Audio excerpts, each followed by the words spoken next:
बाबा फरीद रेगिस्तान के एक सुनसान रास्ते पर पैदल चल रहे थे। अचानक दूर एक झाड़ी से दो डाकू निकले और उनके सामने आ खड़े हुए। ए दरवेश, जल्दी से अपना संदूक हमें दे दो, एक डाकू ने गुस्से में कहा।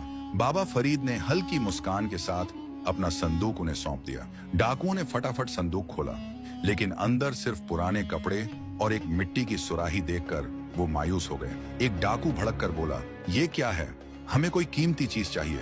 बाबा फरीद धीरे से बोले, रेत पर हाथ मारो, खजाना वहीं छुपा है। डाकू हैरान होकर झुके और जैसे ही उन्होंने रेत पर हाथ मारा, उनके हाथों में सुनहरे सिक्के चमकने लगे। वो खुशी से झूमने लगे, लेकिन उनकी लालच और बढ़ गई। एक डाकू ने पास खड़े पेड़ की ओर इशारा किया, अब इस पेड़ को भी सोने का बना दो। बाबा फरीद ने शांत स्वर में कहा, दो बहरे लोग इस सोने का क्या करेंगे? ये कहते ही डाकुओं के कान सुन्न हो गए और वो बहरे हो गए। डर के मारे कांपते हुए दोनों बाबा फरीद के चरणों में गिर पड़े।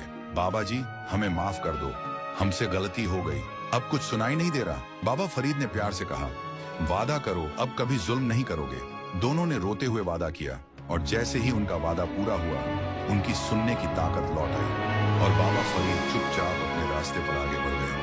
अचानक बाबा फरीद की नजर एक बूढ़े माली पर पड़ी, जो सूखे पौधों के बीच बैठा धीरे धीरे मिट्टी को छू रहा था। वो कह रहा था, काश मेरे बाग में पानी होता तो ये पौधे मर न जाते। बाबा फरीद उसके करीब गए, आसमान की तरफ हाथ उठाया और दुआ मांगी। पल भर में जमीन से चश्मा फूटा और पानी नदी की तरह बहने लगा। बाबा फरीद ने नर्म लहजे में पूछा, अब बताओ सबसे पहले क्या करोगे? माली ने नम आवाज में कहा, मैं पौधों को बचाऊंगा, ये मेरी जिंदगी है। बाबा फरीद ने कहा, तो फिर मिट्टी को हाथ लगा। माली ने हाथ बढ़ाया, पौधे हरे होने लगे और खुशबू हवा में फैल गई। बाबा फरीद ने कहा, ये सब तुम्हें अल्लाह ने दिया है। ये कहकर वो आगे बढ़ गए। वक्त गुजरा, बाग मशहूर हुआ, माली बागों का मालिक बन गया। फिर एक दिन बाबा फरीद दोबारा उसके पास आए। कहा, मैं मुसाफिर हूँ, क्या एक फूल दे सकते हो? माली ने सर्द लहजे में कहा, ये फूल बेचने के लिए हैं, बांटने के लिए नहीं, सब मेरी मेहनत का नतीजा है। बाबा फरीद ने सुकून से पूछा,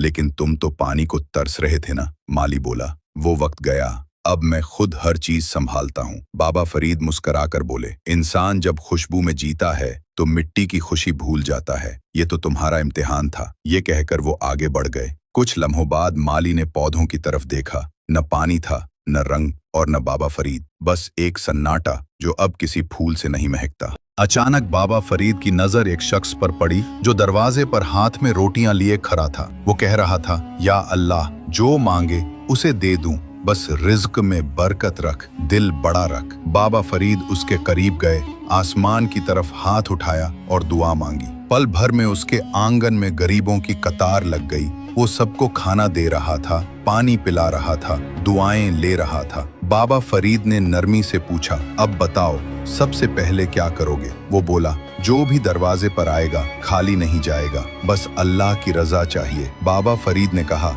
तो फिर माफ भी किया करो, क्योंकि जो दिल तंग होता है वो हाथ खुले भी हों तो बेबरकत रहता है। वो खामोश हो गया। बाबा फरीद आगे बढ़ गए। वक्त गुजरा, वो शख्स हर रोज सदका करता, नेकी बांटता, खाना देता। फिर एक दिन एक पुराना दुश्मन आया, जिसने कभी उसका हक मारा था। उसने दरवाजा बंद कर लिया। कहा, तू वही है ना जिसने मेरा नुकसान किया था? नेकी उन पर नहीं होती जिनसे बदला बाकी हो। फिर एक दिन बाबा फरीद दोबारा आए। कहा, मैं मुसाफिर हूँ, क्या तुम अपने उस दुश्मन के लिए पानी निकाल दोगे? वो बोला, बाबा जी, सब कुछ दे सकता हूँ, मगर उसे कुछ नहीं, उसने मुझ पर जुल्म किया था। बाबा फरीद ने सुकून से पूछा, लेकिन तुम तो कहते थे जो मांगे दे दूंगा, याद है? वो बोला, हाँ, लेकिन कुछ जख्म दिल में रहते हैं, हर कोई माफ नहीं कर सकता। बाबा फरीद मुस्कुराकर बोले, इंसान जब सिर्फ हाथ से देता है और दिल से तंगी रखता है तो नेकी सदका रहती है, इबादत नहीं बनती। ये तो तुम्हारा इम्तिहान था। ये कहकर वो आगे बढ़ गए। कुछ लम्हों बाद वो शख्स अपने आंगन में बैठा था।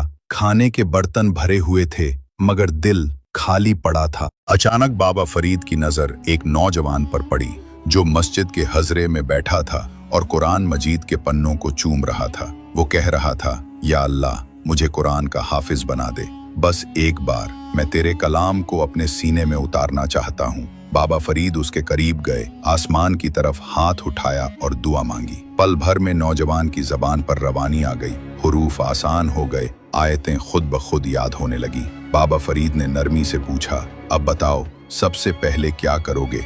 नौजवान बोला, मैं रोज सूरह यासीन अपने वालिदैन के लिए पढ़ूंगा और लोगों को कुरान सिखाऊंगा। बाबा फरीद ने कहा, तो फिर पहला सबक दे दो। नौजवान ने सूरह फातिहा सुनाई और वालिदैन के लिए दुआ की। बाबा फरीद ने कहा, यह हाफिजा तुम्हें अल्लाह ने दिया है। ये कहकर वो आगे बढ़ गए। वक्त गुजरा, नौजवान एक मशहूर कारी बन गया। मुकाबले, इनाम, विदेशों के दौरे। फिर एक दिन बाबा फरीद दोबारा उसके पास आए और कहा, मैं मुसाफिर हूँ, दिल भरा हुआ है, क्या सूरह तौबा की 2 आयतें सुना दोगे? नौजवान ने कहा, माफ कीजिए, वो सूरह मैंने दोहराई नहीं, और वैसे भी मैं सिर्फ कुछ खास आयतें याद रखता हूँ। बाबा फरीद ने सुकून से पूछा, लेकिन तुमने तो पूरा कुरान मांगा था ना? वो बोला, हाँ, लेकिन अब मैं शो के लिए तिलावत करता हूँ, सब कुछ दोहराने का वक्त नहीं मिलता। बाबा फरीद मुस्कुराकर बोले, इंसान जब कुरान याद कर लेता है तो वो समझता है कि वो रब को जान गया, मगर कुरान सिर्फ हाफिजे में नहीं, सजदे में महफूज होता है। ये तो तुम्हारा इम्तिहान था। ये कहकर वो आगे बढ़ गए। कुछ लम्हों बाद नौजवान ने आईना देखा। लब तो हिल रहे थे, मगर आंखें सूखी थीं। अल्फाज वही थे, लेकिन तासीर कहीं और जा चुकी थी। बाबा फरीद रेगिस्तान की सुनहरी रेत पर खामोशी से चल रहे थे। एक जगह उन्होंने एक प्यासा कुत्ता देखा जो हाँफ रहा था। बाबा फरीद ने अपनी मशक से पानी निकाला और जमीन पर बहाया। कुत्ता धीरे धीरे आया और पानी पीने लगा। बाबा फरीद ने धूप से बचाने के लिए अपनी चादर फैलाई।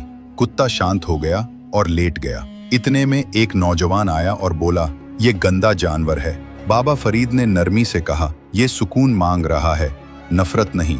नौजवान ने गुस्से से कहा, ये काटता है, हटाओ इसे। बाबा फरीद ने कुत्ते के सिर पर हाथ फेरा। वो खामोशी से चला गया। नौजवान हैरान होकर बोला, ये चला क्यों गया? बाबा फरीद ने कहा, मोहब्बत वो जुबान है जो हर दिल समझता है। नौजवान ने नजरें झुका लीं और बोला, मैंने आज दिल देखा। बाबा फरीद ने मुस्कुराकर कहा, फिर सीखो, दिल जीतने में है, तोड़ने में नहीं। नौजवान ने सिर हिलाया और चला गया। बाबा फरीद दोबारा तन्हा रेगिस्तान में चलने लगे।